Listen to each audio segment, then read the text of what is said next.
All right, good evening, everybody, and welcome to Books and Books in Coral Gables. Thank you all for coming down on this very special night. As you can see from these cameras and these lights, we're live streaming this event on the internet this evening, so a message for our internet audience at home. At any time during the event, if you'd like to purchase a copy of your book, purchase a copy of tonight's book, you can call the number on your screen. We will have the author sign it for you, and we will ship it to you wherever you are in the United States free of charge. This evening, Books and Books is honored to present Shamar Rinpoche and his new book, The Path to Awakening. And here to introduce our special guest, please welcome to the microphone an officer of one of Shamar Rinpoche's nonprofits here in the United States, Ms. Christine Feng.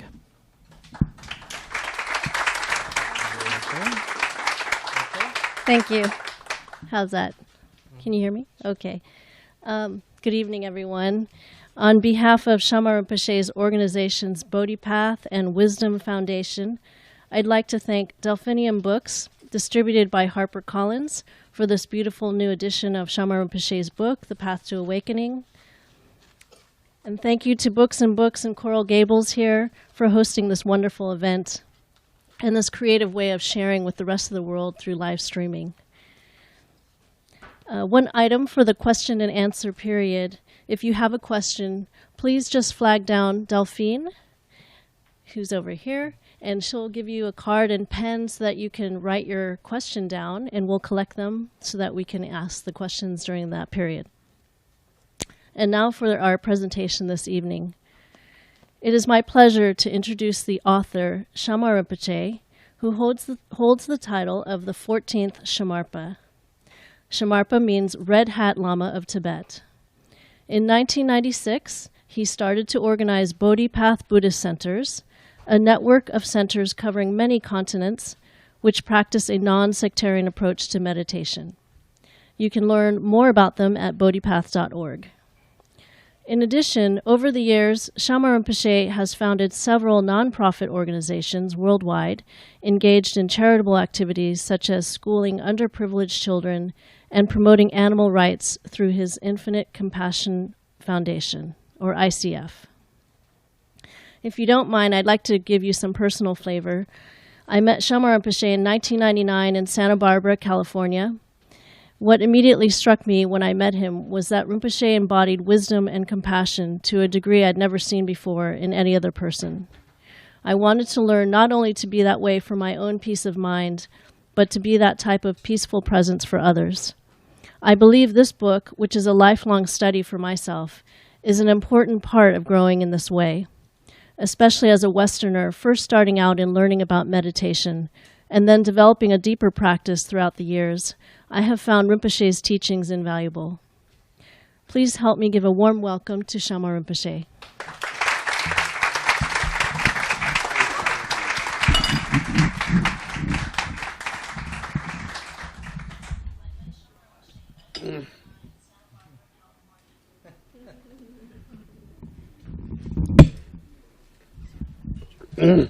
Yeah. Thank you very much. The Books and Books here arranged this my interview and this teaching here. Some instruction here that they requested me to give. I'm very happy about it.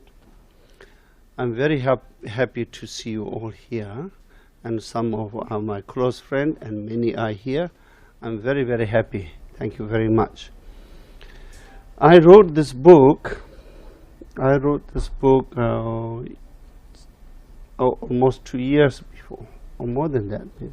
Almost 3 years before, yeah. But so far we did not send it out in big way.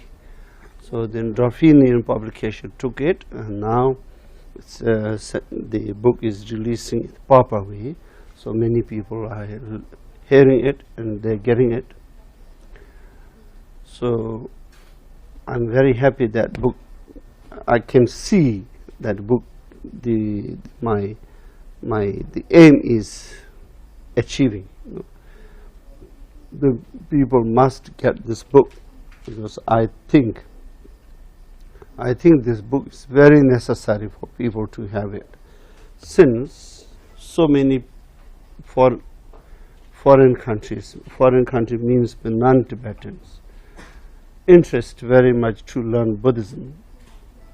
Then they need a kind of directions what individually needed. Yeah, a comprehensive. You all want to be enlightened, but then comprehensive, handy one, that which goes along very well with your normal life. So all the Western, most of the non-Tibetan people like Buddhism, but they like Buddhism like that, in that way, that kind of direction. I have been visiting many countries in the last 40 years. Everywhere the same. They all have that interest. And the Buddhist teaching has been organized very traditionally. And the Tibetan lamas, they read it, they study it for many years. And the academic schools were organized mainly by Gelugpa and Sakyapa also, Kagyupa also. And then Gelugpa very highly organized. Those time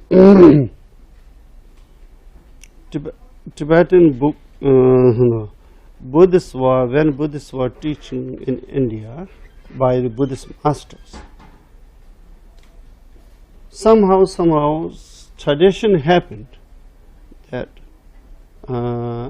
you must debate and warn, and then there's the like exam finish, that this book is good. If you written a commentary, Buddhist commentary of Buddha's teaching, you have to write a commentary of Buddha's teaching. You cannot write a new teaching, but you can write a commentary of Buddha's teachings in order to make it is clear. Then often they get challenged by the non-Buddhist scholars. Non-Buddhist scholars like Hindu mostly, they also write a lot of their book, and then the struggle happened. Such struggle happened badly. But in India, there's such a system, the Maharajas imposed there, is whoever won the debate, then that should be the teacher, and he can teach his sect. So for the debate, then a lot of books develop how to debate. So that disrupted the meditation classes, because more analytical, debate, how to debate with them. If they said this, we say this. If they said that, then we say this. Like that kind of debate book. And then monks, the Buddhist students, they also practice that. And then frequently, sometimes they won, sometimes they lose, sometimes that happening. So once you lost, then your book will not be permitted to publish. Okay, that's the regarding your book. But sometimes they even bet the monasteries, like Nalanda. Nalanda was the main center of Buddhism. They always use this as Nalanda is, according Western legal term, I think it's called adverse position. This land is adverse position. Whoever can, anyone win, then you can grab it.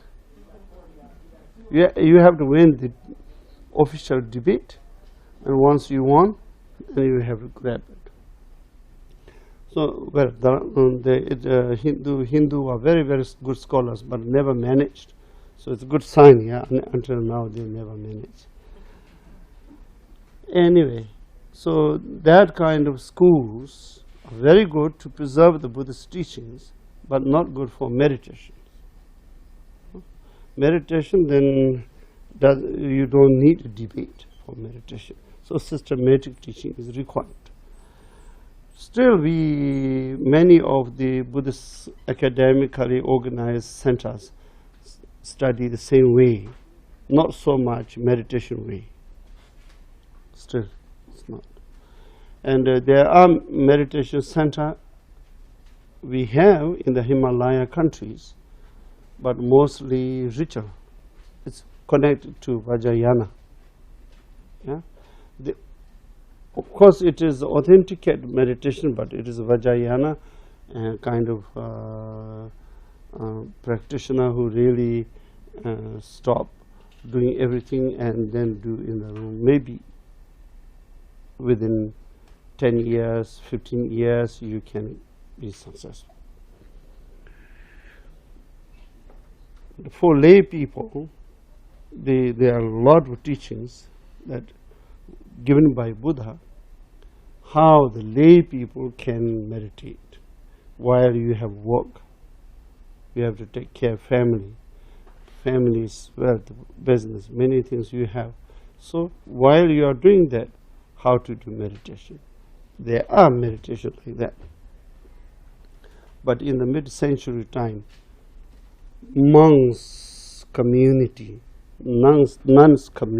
something, it has so much prestige, so there many focus went on that, and then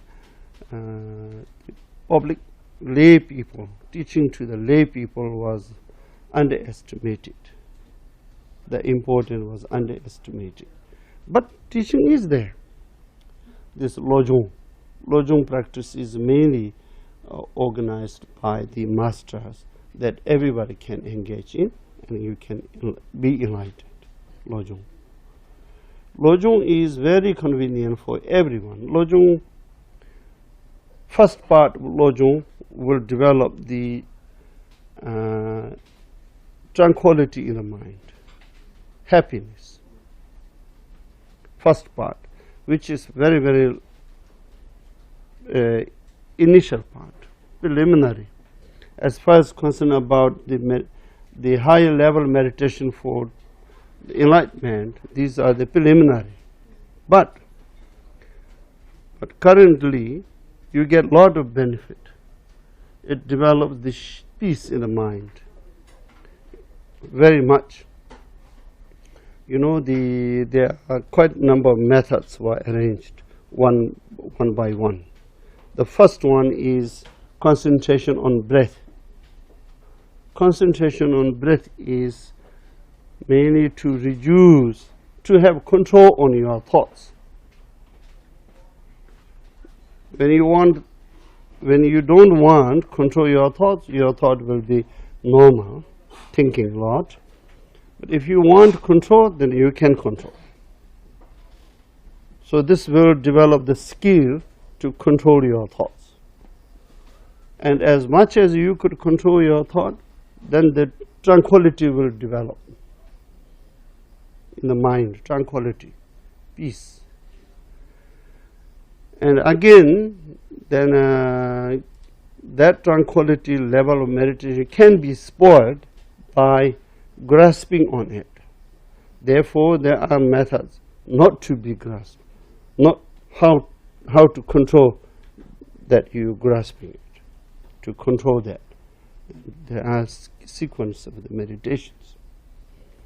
And once you became good on that, then your mind became very flexible and very steady, stable, and capacity is much bigger than before, grows.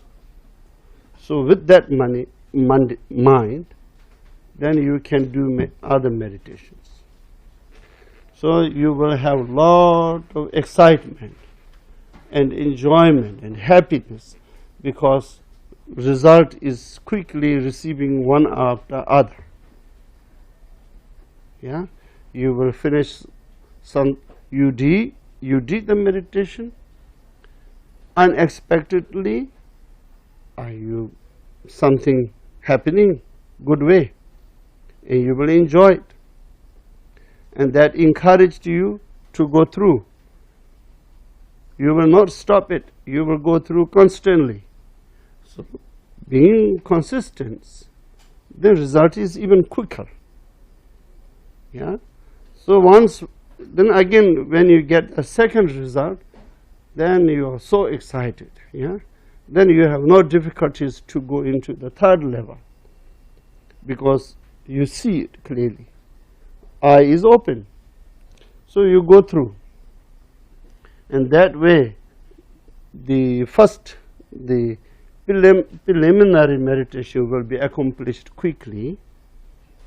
That is the best to control anxiety, depression. Yes. Anxiety or depression comes from what? Comes from restless mind, and then no solution. Restless mind, by cause of something, sadness is there. By some cause, you have a lot of sadness, and you cannot see the solution for that, and then depress.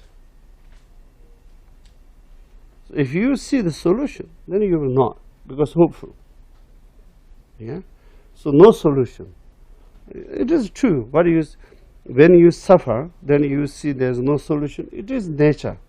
It is true. It goes like that. Because why? Happiness comes from mind. If you don't know that, then you cannot buy happiness. So you have to develop it. Yeah. Even when somebody is become like this with eating junk food, being like this doesn't reduce. Yeah. So you have to exercise. You have to do a lot. Then you will shrink. Same happiness. You have to do that.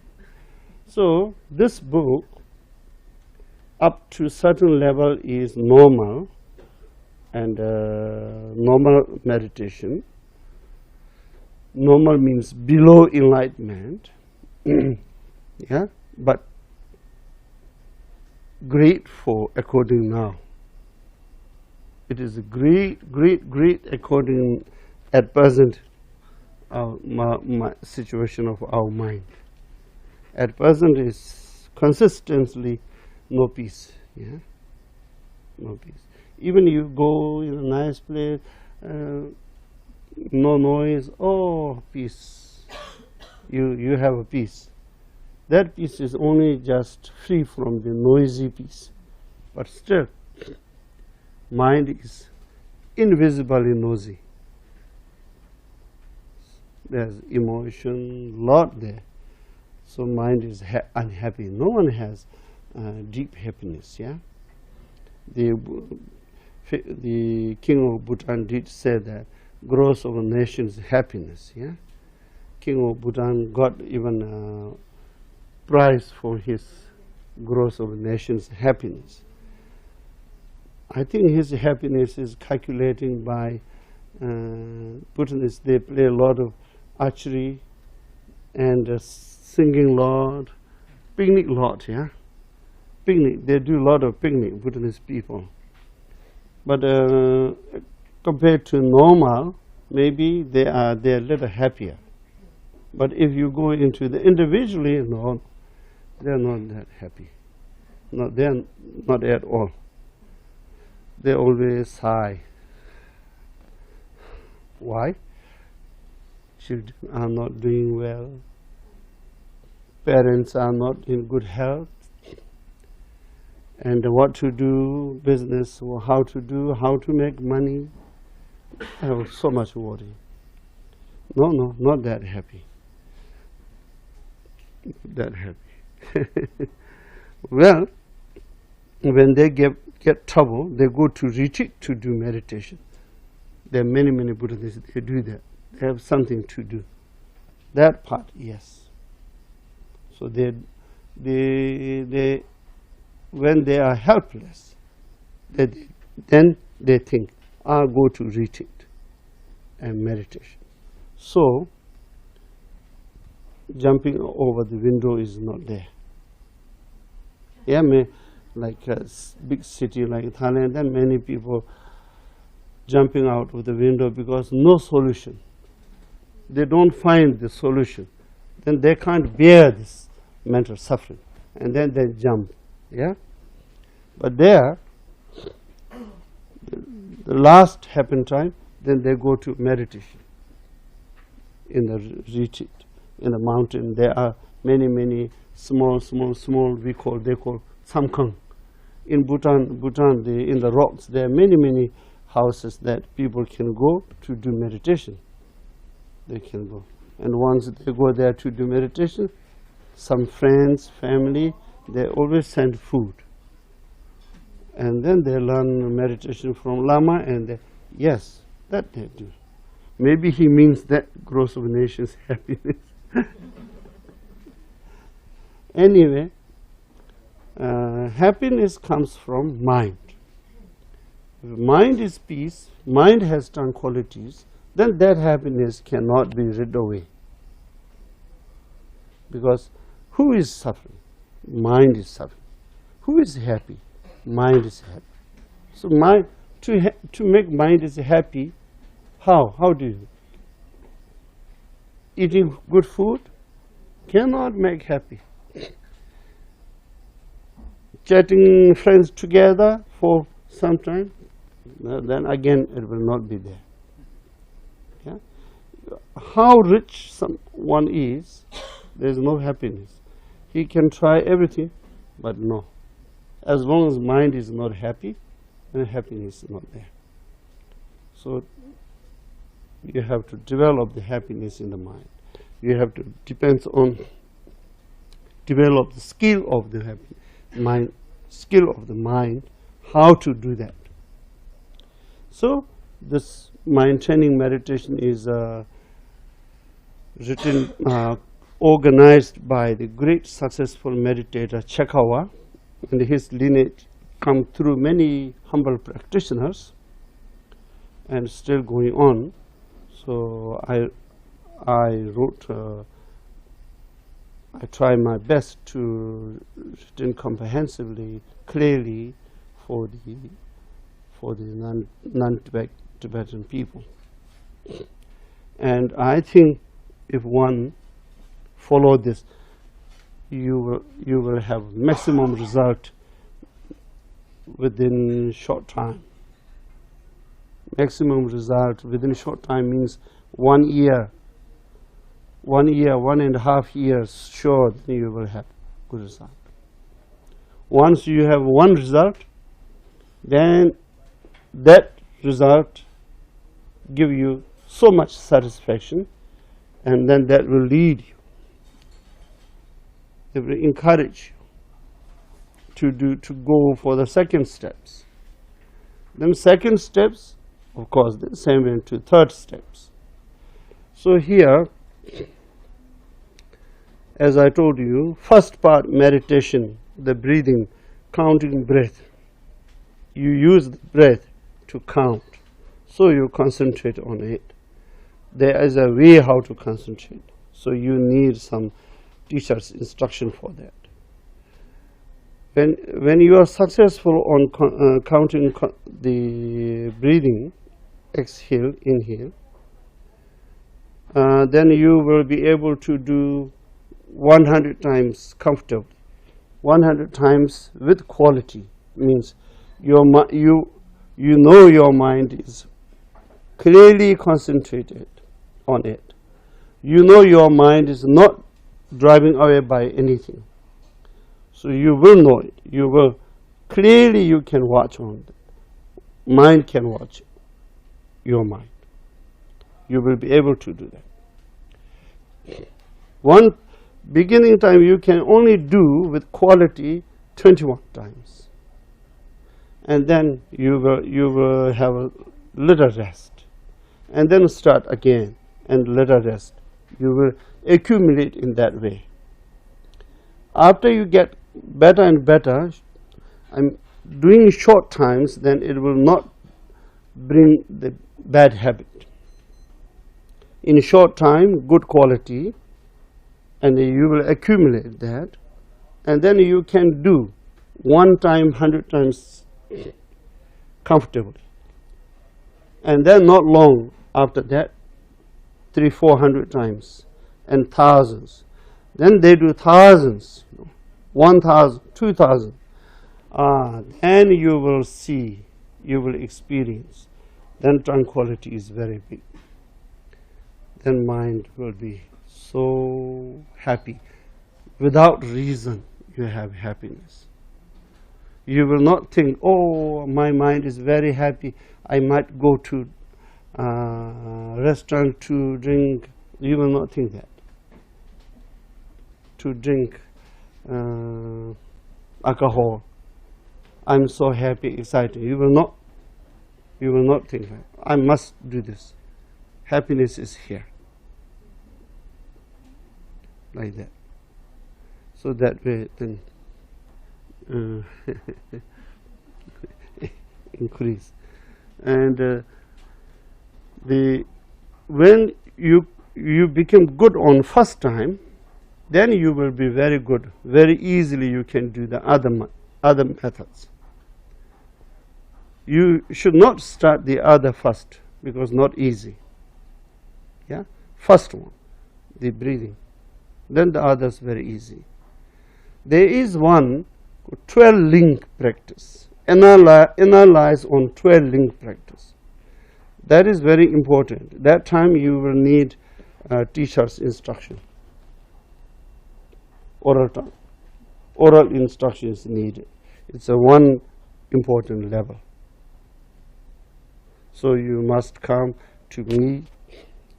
Some qualified teachers we will arrange from time to time, and that time you be ready to get the instruction. You will need that time. And then again, point 3. When you come to the point 3 in this book, point 3 has subdivision. I think point 1, 2, 3. Sub 3. Sorry, sub 2. Sub point 2. Point 2, sub point 2. Then again you need teacher's instruction. Additional instruction you will need. It's not difficult, but something reshaped needed. And once, if somebody is interested meditation seriously, this is enough. This book is enough. There are thousands of books on many kind of methods. Yes, for meditation, but for one individually, this is good. Okay. So now, if you have any question, very welcome.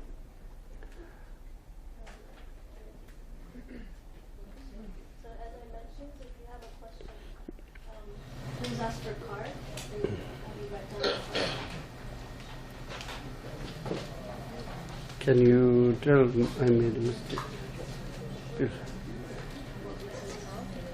A little bit. I'm trying my best. Okay. I'm trying my best. Should I borrow this mic? I have height. So now, sleeping are powerful, but I'm trying to control, so can make it. So this is the way how you do meditation. Rinpoche would like to express that he took some medicine because he wasn't feeling well, and so he apologizes for feeling a little bit on the sleepy side.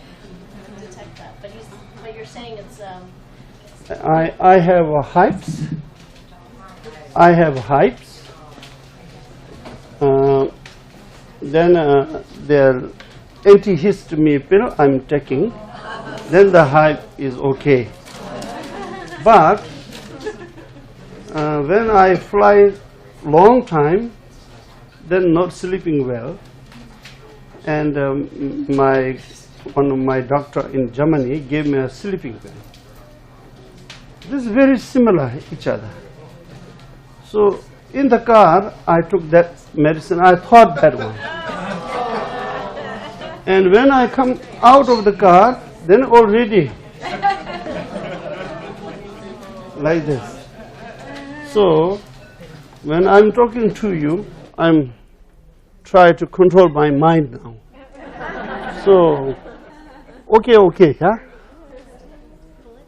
Did I say any silly things?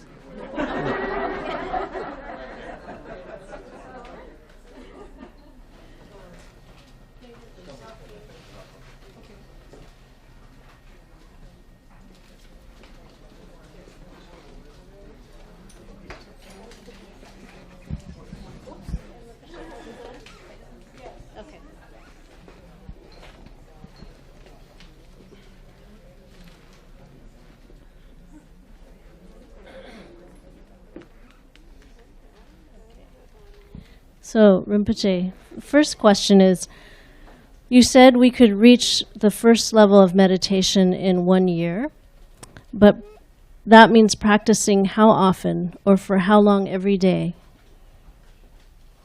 Yes, 1 year is also not sure. You can achieve before that if you do lot.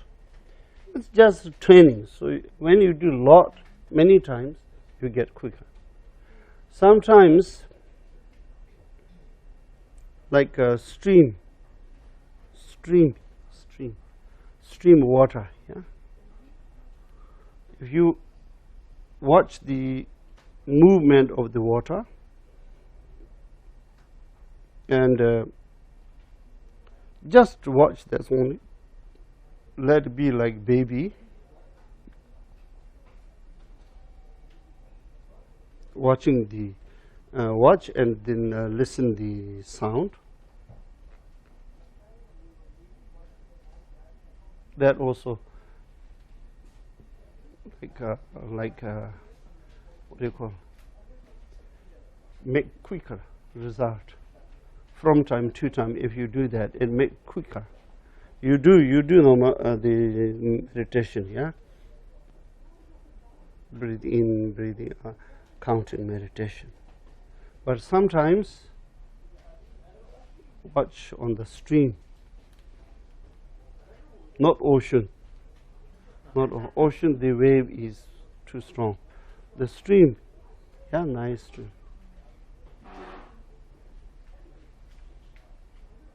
That also will do. Will activate quickly. We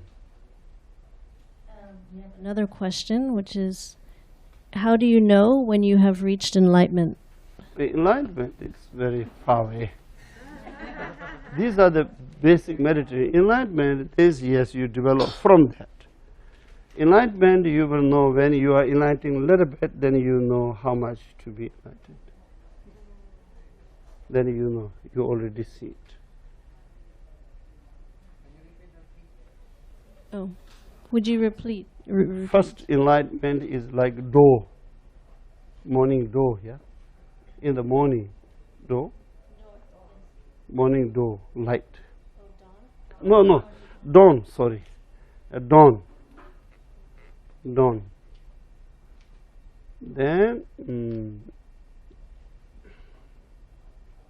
Then red. Yeah? Red. So that's why the Buddha Bhumis were classified. Dawn, red, and then more light. These are first 1, 2, 3. First bhumi, second bhumi, third bhumi, and third bhumi, then fourth, fifth, then the real sunshine. So, yeah. Next question is, how does one achieve complete mindfulness when meditating? Yeah, well, when you have the tranquility, spontaneous tranquility, then that is mindfulness. result of the mindfulness. Very peaceful, very, very, very peaceful and steady. If you again grasp it as your property, it should not be disappear. If you be stingy on it and grasping on it, and then it produces a lot of thoughts, then that will be spoiled, disappear. So you should maintain as one. You will not grasp it. Yeah, you will not thinking a lot that it may lose. You will not worry that it may lose, or you should not be excited to make bigger. Just be as normal. Continue normal. Then it became more actual, realistic. Because tranquility and peace is real nature of the mind. So real nature is imagining now. So you will no need to worry it will lost. If you add some more thought there, that may push suppress down. Yes. Okay. Okay. Next question. At what age do you think a person can begin to learn meditation? Are you ever too young? Do you modify your instruction for a teenager? It is very hard for them to concentrate at this age. Usually meditation always, there are many teenagers doing meditation, but safe age is about 20 is the safe side. At what time and where is the best place to meditate? Best place is morning. Morning is best place. Morning around 6 o'clock. Any place in particular? Oh, in the beginning time, more quite better, if room or garden, but room is okay. In the room. Okay.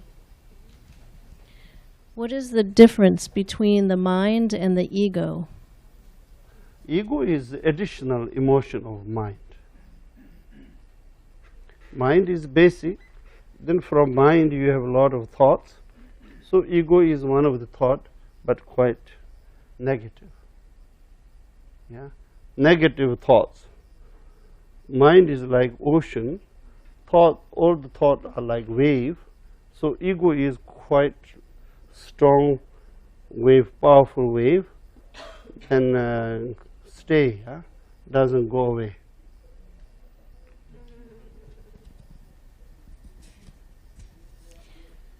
When you meditate, do you observe your thoughts or try to control the monkey mind? You will observe your thoughts. But first you observe your thoughts, whether you concentrate very well or not on that. This training, when you become good on that, accordingly the path. This book is written manually, so according to this book, it will lead into that nicely. Then later you will recognize the thoughts. You will be able to do that. You will be able to catch every thought and implement the view on your every thought. You will be able to do that. There is a metaphor like when the smith are burning iron pieces, then the sparks fly. Sparks fly. Then some sparks fly, disappear in the space. Some disappear almost touching on the ground. So same, like when you will catch the thoughts, and you will be able to, you will implement your view on it. So spontaneously, you will not deliberately do it. Spontaneously do it.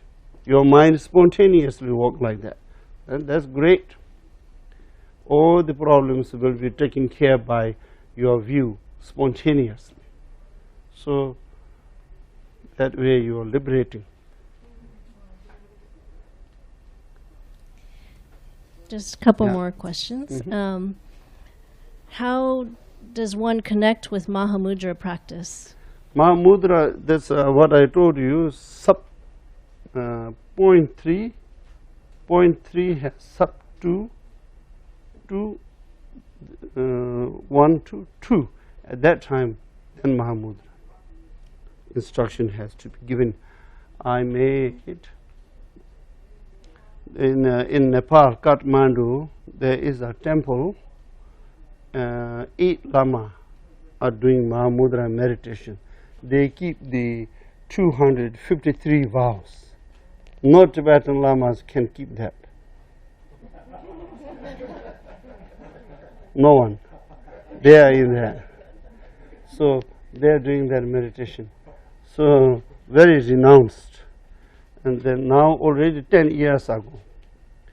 So when they were joining time, they were 55 around, or some a little older than that. So now they are about 65, 67. So we will, the Bodhipath centers will invite them here, those good teachers, to get the oral transmission. Yeah. To like this, yeah, key. Yeah. Okay, one last question. I don't know if it's a short answer, but what is the origin of these teachings? Origin of these teachings are, well, of course, Buddha. So Buddha, this Atisha. Atisha was a very, very, very famous Buddhist master in 11th century. And the kings of Tibet invited him to Tibet. Then he taught so much of this teaching, Lojong teaching there.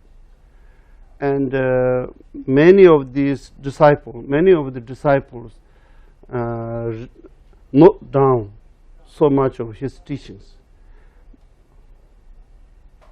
The Chekawa Yeshe Dorji, the lineage. Chekawa Yeshe Dorji is disciple of one of the number one disciple of Atisha. He became so good, so good. So his book was the best selected by every meditators. All that time, great masters, many great masters written little books for the practitioners, but majority approve his book.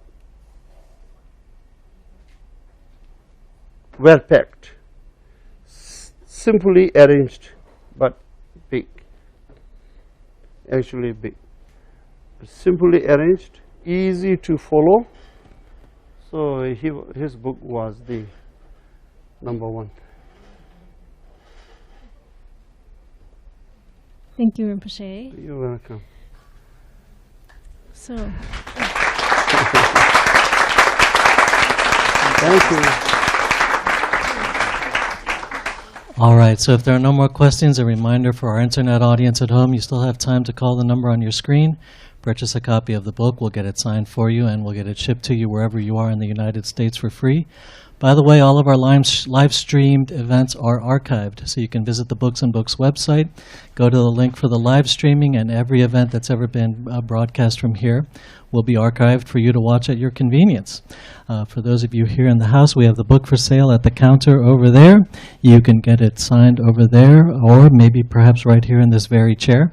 I want to thank our host, Christine Fang, and please give your thanks to Shamar Rinpoche. Thank you very much.